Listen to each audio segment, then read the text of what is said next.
What's going on, everyone? My name is Nicholas Merton here from DataDash, and today is February 26th of 2024. Well, folks, I hope you are having a fantastic day wherever you are, because in today's Macro Monday, I want to spend some time here today to talk about Bitcoin's continued stagnation of price. I want to not only talk about what price ranges we can look for a potential entry or a good risk-reward setup, but beyond all that as well, I want to talk about why we're seeing this here, because so many people are confused. The ETF flows are still remaining relatively strong. So why is it the price could still be declining? I'm going to be explaining as we go throughout today's video, but beyond that as well, we're also going to be talking about some of my favorite altcoin picks. We're going to talk about a potential flippening for Ethereum against Bitcoin. Some people have asked me to discuss this, so I want to unpack it in today's video and whether or not it's really likely.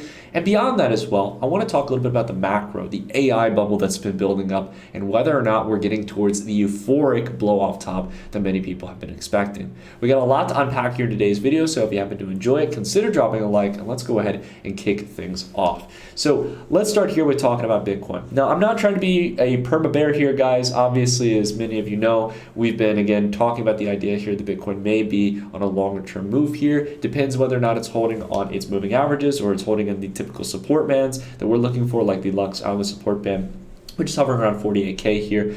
The case in point that we've made is that it's probably overextended after making a run up from around $38,000 up here towards 52K in less than a month. This has been a really great run for Bitcoin.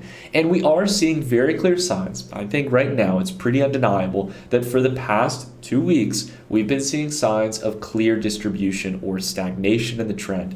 Now, some people are genuinely confused, and I think to some degree rightfully so. They are looking at the ETF numbers and saying, Nick, aren't the ETF numbers pretty good? And yeah, they're still looking great here. We had back on Friday a very similar day to Thursday, around 4,500 BTC total, even with 870 BTC being outflowed from GBTC, likely from Genesis unloading some of his positions. Or in this case, it actually looks a lot like it might just be people getting their money out of GBTC. This was a very light day of selling from GBTC. The problem here is that we are seeing a pretty significant slowdown here on inflows, broadly speaking, versus what we saw back a couple weeks ago. Now, versus Tuesday or Wednesday, it looks pretty good. But if you consider back where we were a few weeks ago, there was some really high numbers there in the ETFs. But beyond all that, still, the numbers are pretty good here. 4,500 BTC on a normal trading day. You get a couple days like this, and you're talking about over 10 to 20,000 Bitcoin being consumed by these ETP products. So what's the catch here? Why is it that market price can move down when you have these inflows? Well, I'm here today to tell you guys that there's a big misconception. And that is that the idea is that because there is ETF inflows, this institutional money coming in, that Bitcoin cannot move down. That essentially this is massive market buy-side pressure on the order book to drive up Bitcoin's price.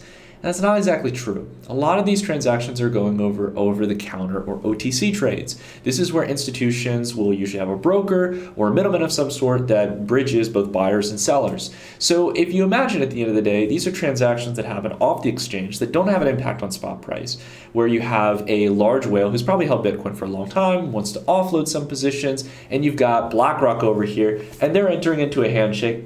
Let's just trust that this is a handshake of some sort. Hopefully they're doing it more properly. But basically, they're doing a handshake and they're exchanging thousands of Bitcoin or hundreds of Bitcoin on a daily basis. Essentially, this is not having a net effect on price. So what you're seeing here on the spot price here is more of the real market here, where people are willing to face the slippage of the order book, or it's not really reasonable for them to go through OTC. And it's a great visualization that at the end of the day, while you might have all these institutions who want to get exposure, right? If it's not being done on the order book, if they're not forced to come here to the order book, essentially, we need to wonder whether or not there are more people who immediately want to buy Bitcoin or sell Bitcoin through normal spot exchanges, where real price discovery happens. These are your Coinbase exchanges, your Binances, your KuCoins, your Kraken, all the different types of exchanges. Man, it sounds a bit funny, all those crypto exchanges. It's amazing. But you get my point here. There's tons of different exchanges where the real price discovery is happening. And if you're seeing this, this is a sign that, oh, hey, back here during early February, there was the demand there. And very much, I would bet, there was a lot of demand potential even for those ETF product providers to go out there and buy spot, because there might have been more scarcity around there. However, as you move higher in price, more people who are original holders are willing to sell. And as you get closer and closer, guys, after having such a phenomenal move here, if you get closer and closer here to where people sold last time in 2021, you're going to face more and more sell side pressure. This is not me being bearish. This is historic fact from on-chain metrics. And we discussed it in our last video where we talked about data science, which I definitely recommend you guys go check out after this video if you guys want some more juicy content on the market. But essentially, we talked about the idea that as markets move higher, you're going to face more sell-side pressure, more Bitcoin that had been long-term held on-chain, which we can see through the unspent transaction outputs. We start to see moving on-chain. And that's essentially what happens here. That sell-side market, the market sell-side pressure, people who are willing to sell Bitcoin at the best available price, starts to eat in on the order book and basically start putting a weight on price at certain price levels. So that's why we believe at least a moderate correction needs to happen. Then we have to see what happens after that correction, whether or not there's going to be the bid side support and market order flow to really drive us up higher here and really lead market price direction. Time will have to tell here. But again, we're going to continue to keep track of these numbers here and see how things play out. But this might be a sign here that the ETF, even with these great inflows, may not be enough in order to keep expanding price from where it is currently. It might have been enough back at, say, 35K, or when it was around 38K back a few weeks ago, back in when it hit the 100-day here back in like January. But a month later now, we're trading at a much higher price. It's a different environment. And whether or not people are going to be willing to pay $51,000 for Bitcoin is an important question to ask. So that's an important thing just to keep in mind. Now, I do want to talk here about another thing here. And I've heard people on the altcoin side of the market who are more bullish on altcoins or looking for the next big thing are saying, Nick, what about the flippening? Because now there's talks of an Ethereum ETF.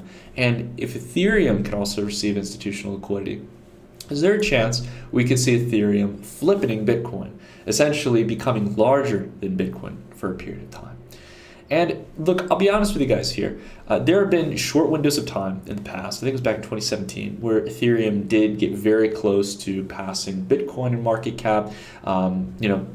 Periods of time here where people thought that that would be the case, where Ethereum would replace Bitcoin. But at the end of the day here, I do not believe that Ethereum's market capitalization will surpass Bitcoin this time around. And the reason for that is twofold. One, Bitcoin is the central focal point of this run-up in the market. It is, by and large, the safest play in the crypto space, but for institutions, it is seen as a new, shiny investment class. And Bitcoin has really led the way forward in this narrative for ETFs. And I think even if there is going to be an ETH ETF, try to say that 10 times fast, if there is going to be an ETH ETF in the future, I don't think it's going to receive the same kind of praise and excitement as a Bitcoin ETF, as institutional investors are already still kind of warming up to digital assets as a whole. I think in the grand scheme of the trajectory of things, if you really believe the ETF is bullish, that there's more buyers out there long term, and I think that there could be a case to be made for that, but I think that's going to be over a decade, a long period of time. And the second point that I think is even more vital here, guys, again, Ethereum as a technology is stagnant. There is little to no development going on. The biggest news that has happened in DeFi for the last 2.5 years just happened the other day, and all it was Uniswap activating its protocol fee, which basically makes it so essentially the protocol will start charging a fee on transactions and distribute it to uni holders. That's the biggest thing that has happened here. No new shiny protocols. Transaction volumes are dead in the water versus where they were back even a year or two ago. There's just not much activity going on in the Ethereum network. And I say that as someone who built on Ethereum for a long period of time. I love Ethereum for what it has done for the crypto space, but I hate it for the lack of innovation and the lack of adaptation to what's needed. And I'm not giving Vitalik and anyone a hard time. It's difficult to be the first cat in the race to go out there and launch a protocol, try to do something big, and to make changes on that protocol, it gets incredibly difficult. But the main point here I just want to say is that after these kind of moves in the market, I don't feel an immense amount of FOMO here. You can see that there's a fading here after these kind of moves. When I come back here to Ethereum, and look at the ETH BTC chart here, we are still facing resistance on that weekly Lux Algo resistance band after holding the green support band for multiple years. And we are trying to be able to maintain above that previous line of support. If we just take it here to the long-term trajectory, guys, you can see that we've been facing this long-term line of support here for a long time. And again, I'll turn up the drawings here. You can see that right now we are still holding on that monthly support band. But I got to see a real bounce off of that. I know right now we're up about 11%. That's great. But again, I've seen this before. We bounced here around 34% and then just dragged on for more than a year, about a year and a half to the downside until we went back to that support band. So my point here is this. Is it got the strength to have the flippening? Well, Ethereum's market capitalization right now, just to kind of get in perspective here, Ethereum's market cap is around $365 billion. To put it really simple, if you kind of rough that off around $330 billion, Ethereum essentially needs a 3x from this point on in order to flip Bitcoin. Right? So if you're talking about market price, discounting, for example, that there may be, of course, some new inflation from, staking rewards on Ethereum, you're talking about ETH going to 9,000, right? You're talking about it going straight up and to the right here. And I think as many people are kind of anticipating setting in a third high here. But again, I don't see that happening here, guys. It's not that you can't ride the trend, but if you do, make sure you have stops set. You have take profits along the way. This is not one to just kind of buy and hold, guys. I don't think Ethereum has that kind of momentum here. Back in 2020, there was a real narrative. I mean, there was infinite money out the wazoo, and Ethereum was still, at the time, I think relatively new and on the innovative forefront, because that's where all the major DeFi protocols were. Uniswap, Compound, Aave, and all the other layer 2s and all the other players out there were trying to kind of leech off, oh, we're part of the Ethereum ecosystem, we're scaling solutions, but Ethereum was still at the center. Right now, not many people are talking about Ethereum. How many people are building on Ethereum? And in fact, a lot of those L2s that were, again, aiding towards supposedly scaling Ethereum have now really eaten a lot of Ethereum's lunch because it has the same functionality. A lot of these chains are where new users are going to. It's just too expensive to use Ethereum as a chain. So that's my main point here at the end of the day, guys. While I think Ethereum is a great network, I don't think you're going to see a flippening here. We're facing resistance again on the dominance metric. We had a nice bump up here. It's great. But it seems like this level at around 20% dominance, historically speaking, since 2017, has been really the resistance range here. Until I see some signs from the fundamentals and more importantly from price action, I'm not feeling like a flippening is going to happen here in the market. We've got a long way to go if something like that is going to happen. Now, I want to go ahead and talk a little bit here about BTC dominance as well, because then this does lead into the topic as well about, broader altcoins making a move in the market. And, maybe on some resilience in Ethereum here over the next couple of weeks, maybe Ethereum does climb a little bit higher. I don't think the flippening is going to play out. At the same time, we are keeping a very sharp eye here. The monthly Lux algo resistance band is still, since back in October, weighing down Bitcoin dominance.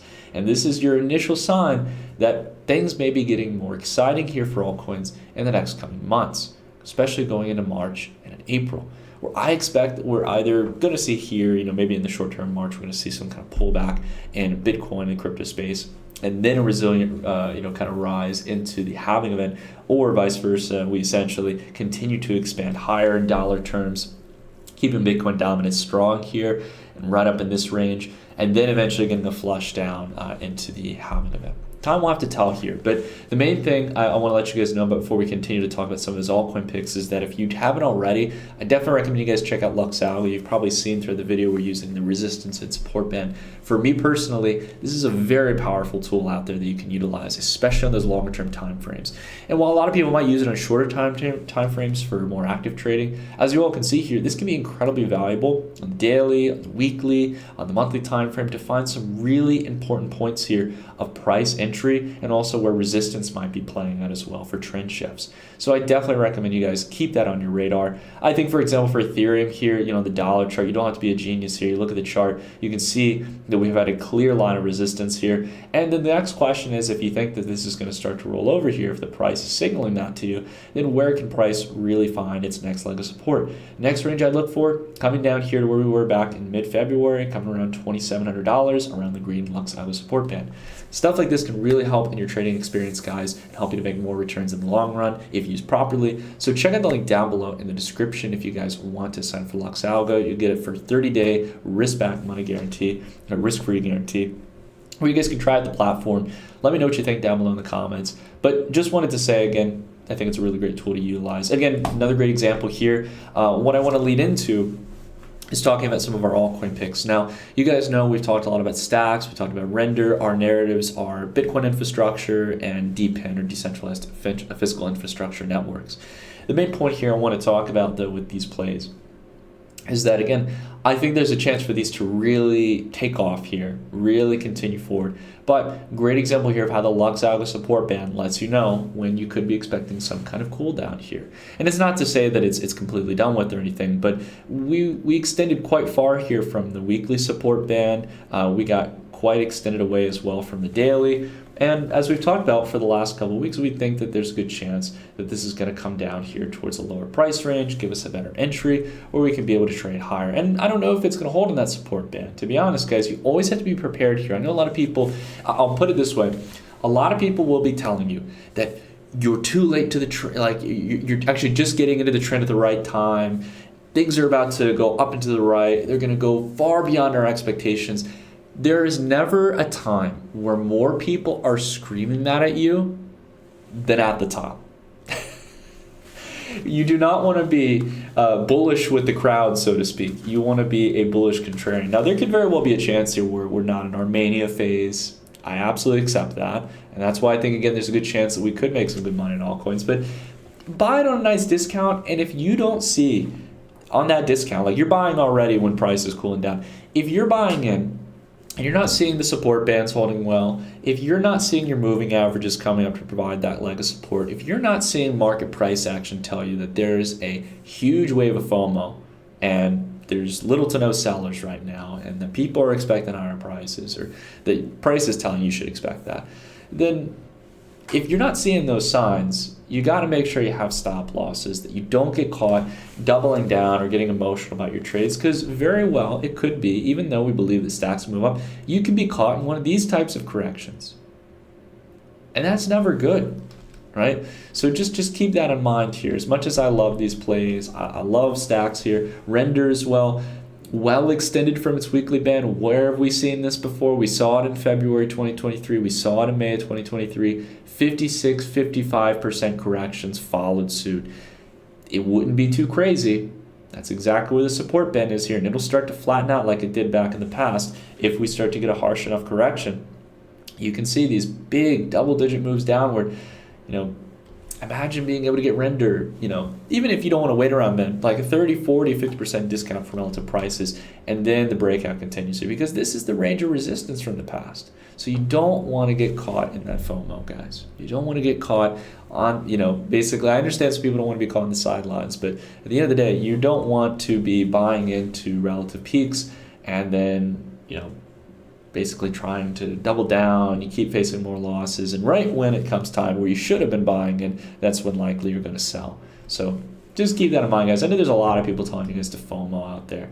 But above all, guys, no matter if you're actively trading in the market, no matter if you're more of a long-term trader, investor, the big thing I want you guys to know about here is that it's February 26th, and it's time to start preparing, if you're in the United States like myself, for tax season. Now, I understand taxes are not a fun topic, but I wanted to spend some time to talk about our partner on this channel, CoinLedger. They are one of the premier tax platforms out there for you to start conducting your trading and crypto-related activities for tax season.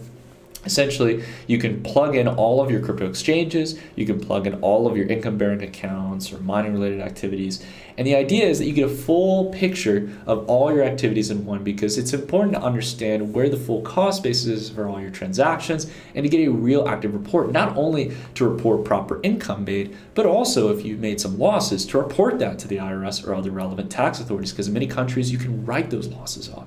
Now again, I'm not a CPA, I'm not a tax accountant here, I don't want to pretend to be, but I just want to let you guys know that CoinLedger is one of the best platforms out there if you're looking to file your taxes. And the sooner you can do it, the better. The great thing about it is that you can use the platform for free if you want to basically plug in all your information and get a full reading on what you owe. You only have to pay if you want to generate your tax form. And that just depends, the cost relates to how much transactions you have. If you only do a few transactions or trades every year, it's only $49 per year. And what's great is that once you get it all set up, it's good to go. Unless you have new wallets or exchanges, which you can add later on, you're good to go year by year for your taxes and be able to generate your forms. So it's really this one-time setup that's going to really take maybe a couple minutes to get going, but it's relatively simple. If you guys are interested to learn about some of the features they have, like their TurboTax partnership integration and so much more that will streamline your crypto taxes, check out the link down below in the description where you guys can get 10% off on CoinLedger. So I want to go ahead and talk a little bit here about the final topic here, guys, which is what's going on in the macro markets. Now, the AI bubble. I understand some people may believe that it's not a bubble. Some people will say it's not. Some people say it is. At the end of the day, guys, Nvidia has been on an absolute tear. There's no doubt about that here, and rightfully so. There's a lot of exciting innovation crowded around the concept of artificial intelligence, or more particularly generative AI. Now, at the same time, while we like generative AI, we need to be realistic here that at the end of the day, while Nvidia is the best benefactor here by being the manufacturer of GPUs, there is eventually going to be a cap here on the demand for these GPUs and what people are willing to pay for them. There's going to be a cap probably in the next couple of months where there's no more growth in the demand for these GPUs as we start to come back to our senses here about, really at the end of the day, how much GPU capacity is really needed. This is an important thing to keep in mind, guys. I understand long-term, decade, 2 decades out, for sure, as the market is starting to price in here, that there is going to be probably a lot of demand for GPUs. If you think about all of the applications already for generative AI, we covered Sora back last week for generative video. You guys may not even need me anymore. It might be able to create a generative Nick who will be able to talk to you. No, I'm just kidding. I wouldn't do that. And I don't think a generative Nick will be able to be as sarcastic and as exuberant as well as being a perma bear as I am. But the main point I want to say here, like really getting into a serious conversation, guys, is that from a technical perspective here, Nvidia has had a great run-up. It has had similar run-ups in the past. We've had 2 very similar moves here back in the past with the demand for crypto miners going from January 2019 to November 2021, 1,000% move here for Nvidia. We saw back here in 2015 as GPUs were really picking up traction again for basically personal computers, enterprise systems. You had the kind of cloud revolution that happened throughout the 2010s where cloud systems were really taking off. You have these near 1,000% moves that play out. And from the lows here, we've seen already, from a much higher low here than in the past, a 653% move. I think best case scenario here, you get here towards the big even level of $1,000, which is an 800% move. But it's getting to the point here, guys, where it's not favorable to really risk things here on the AI bet. There have been some stocks that have made phenomenal moves here. You have seen definitely, without a doubt, some improvements in the financials. I mean, just again, huge moves here in net income. Now Nvidia, if it were to just stay here where it's at right now, that's going to be about $48 billion in net income in 1 year, right? Putting it at about half the income potential of Apple, right? So I understand what gets people excited here in the markets and creates these kind of bubbles where it makes these massive moves is that, if these earnings normalize here, and in fact they continue to still grow from this point on, the market right now is starting to price and wonder whether or not Nvidia is not only going to be able to repeat what it just did in this last quarter for 4 quarters, but also maybe even go higher. It's at a $2 trillion market cap though. So you've got to be making a big bet here like the market is that Nvidia is just going to keep expanding its GPU capacity. It's going to be able to manufacture more, keep charging the same premium for GPUs, have the same demand for its AI services. And look, maybe that does play out. Maybe you can have some exposure here. But I got to tell you guys, you're getting in at a very high premium here. Again, just bear in mind, think about how big Apple is, right? It's a $2.8 trillion company. Nvidia is only trading at $100 billion less than Apple, right? Think about how big the iPhone is as a staple product, how cash secure of a product it is for Apple, how much cash flow generates on an annual basis. And we got to ask whether or not there's really going to be this kind of demand for GPUs month over month. How much further can Nvidia expand its profit margins, right? Again, phenomenal financials here. 2023 was a breakthrough year for Nvidia, no doubt about it here. And I want to say hats off to Jensen Huang and the Nvidia team for what they've been building and leading forward in this run. But bear in mind, bubbles can happen, and let's just say that you do not want to be caught at the top of them, guys. The time to get bullish was months ago. And I'm not saying here that I was screaming to the roof to buy Nvidia, no doubt about that, but I'm also not going to be the fool telling you to go all in, buying the shovels for the next revolution in technology, when in reality it may be that that demand starts to slow down over the coming months, right? It's important to understand that here, because once you have those GPUs running, they don't like burn down, they don't break like a shovel, they last for a long time. And even though there's going to be a long-term set of demand, I think a long-term change in the way that enterprise companies use generative AI in a positive way. The markets care about growth. If this stops, these financial expansions and margins and revenue, the beats on earnings, if that doesn't keep happening, then you are going to see a dramatic pullback. You are going to see a PE multiple contraction from the current, mind you, 65.8 price to earnings ratio. Now, I want to share one last chart with you guys. We'll dive into the FANG chart as well, but I want you guys to really take this chart away. This is a chart we usually only share on the dashboard. This is one of many charts you guys can get access to from a whole range of different things we track in the market. You can check out the link down below in the description. It's a great way to support the channel and what we do here. But I want to share a really interesting chart here. This is a long-term chart that goes all the way back towards the 70s. It's over 50 years old. And this is the NASDAQ S&P 500 ratio. And one thing we've talked about with this chart is something I like to call innovation cycles, right?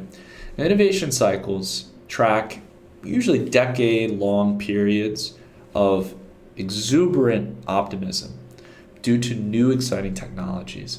And this could be, for example, like back in the 70s into 83, we had a really large expansion of enterprise technology. So for example, you're talking about companies like SAP that started to grow up. You had a whole range of companies that were basically building up these really interesting systems that allowed businesses to do things that used to be done by humans, were very time consuming and tedious. We had a lot of innovation in that forefront, where a lot of that could be automated, and it boosted productivity, it boosted the output of companies, it allowed companies to be more profitable, thereby technology improving our way of living. But then you have periods of time where markets get overheated and maybe more traditional businesses are favored. Right? People take a less risk on mentality. And then you have periods of time like the 90s to the early 2000s with the invention of the personal computer. You had biotechnology. You had a whole range of different things. I can't even list out all the innovations here, right? I'm like 20 minutes into the video. You guys can't expect me to give you a whole history on technology. You know what happened back then. There was all kinds of incredible stuff that was going on. And we saw the NASDAQ from those lows basically outpace the broader S&P 500, the 500 largest technology or just general companies out there, by 3.5 times. Massive expansion. And then what happened after that? Well, markets got overheated. And while we set a higher low, much more significant from where we're back here at those lows, we had a massive flush out.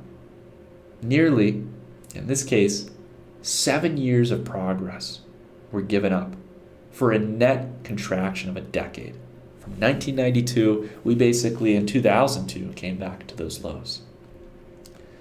Now, since 2002, we've also had another technological wave, and I think, as many people rightfully state, much more sustainable than the dot-com bubble. Cash-rich giants in the tech space. You're talking about software, social media, gaming. You've got GPUs, hardware solutions. You've got a whole range of really exciting technologies. You now have generative AI added into the mix. I could go on the list of countless amounts of technology, automation, being able to build things the way in which we've never been able to build before, at a scale in which we've never been able to build before. You have a whole range of new companies, Amazon, e-commerce. I could go down the list here, smartphones, a whole range of new technologies that came out. But since back here in 2021, we do have generative AI, and that's very exciting. We can see very clearly here that the market is sending a very clear signal. And that is that the NASDAQ is no longer showing the same kind of confidence it had back a year ago versus the S&P 500. We have made some great expansion here, no doubt about that. We expanded from 2.7 to 3.14. However, if you look back through history, whether you're looking at the monthly Lux algo trend, or if you're looking at the quarterly, which we'll take a look at in a moment, you see that when you get this red flip, it is not a period of time to be bullish on tech. It is not the time to be favoring technology stocks versus the broader S&P 500.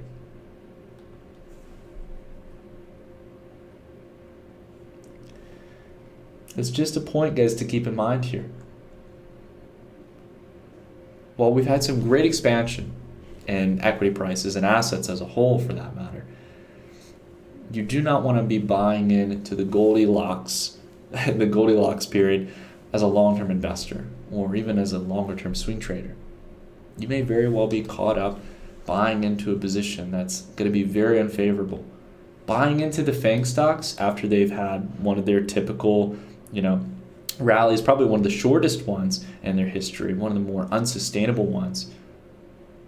All right, 172%, very similar to the either 162 or 183% rally in the past. And what's really new with the FANG stocks? We're talking about Facebook, Apple, or in this case Amazon, Facebook, Amazon, Google, and Netflix. And what is Netflix doing new? What is Google doing? Google's completely falling behind the race on AI.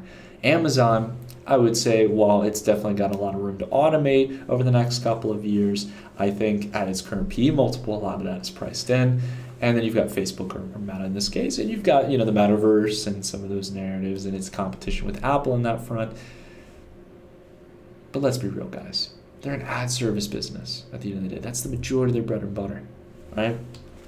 And I just don't know if it's okay to go out there and pay a 172% premium on these stocks from the relative lows back in October 2022. I don't think that they've got the kind of growth story that's going to really justify this kind of expansion. But to each their own. There are plenty of people out there telling you to go all in FOMO. There are people like myself who, while I don't think I'm a perma-bear by any means, I think at the end of the day I'm more cautionary. I traded and invested over the last decade and made phenomenal returns, and I'm not willing to risk that greatly earned capital off of some short-term wins, at least not at a sizable bet.